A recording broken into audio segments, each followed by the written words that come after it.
Uber and Lyft drivers never know what to expect when a stranger gets into their car for a ride.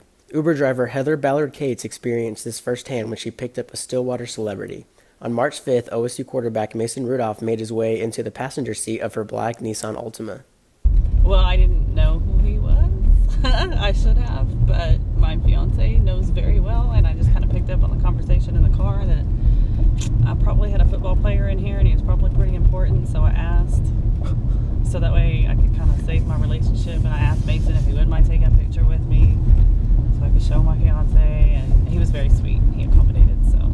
Cates is an actress and owns the production company Dark Hills Films, so the time she gave a ride to Hollywood producer Dennis Benatar easily became one of her most memorable rides.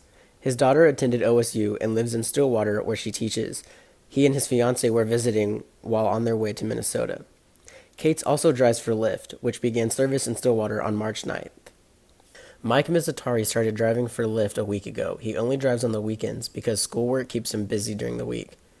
Mizzatari hasn't had any notable experiences in his short time driving. Actually, I use this program just to make extra money and a little bit just to know how American people live. Mizzatari came to OSU from Jordan 2 years ago. He said many of his passengers are going from their apartments to the Strip and back.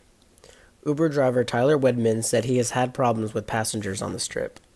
Oftentimes, a bartender or bystander will request a ride for an intoxicated pedestrian to get them out of their sight. Bad reviews or a random destination gives away these requests, and Weedman doesn't bother with them. So if I pull up and it's just like one drunk person, I usually just tell them, sorry, but no thanks. Uber driver Eugene Meadows has driven a few drunk people during his 5 months of driving for the service. One stood out over the rest.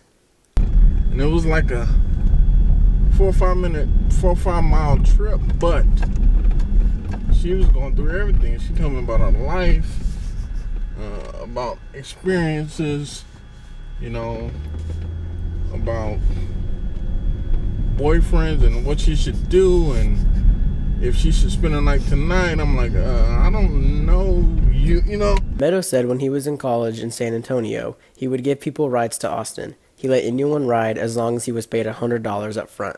He said he thinks it's crazy how after all of these years, he's driving for money again.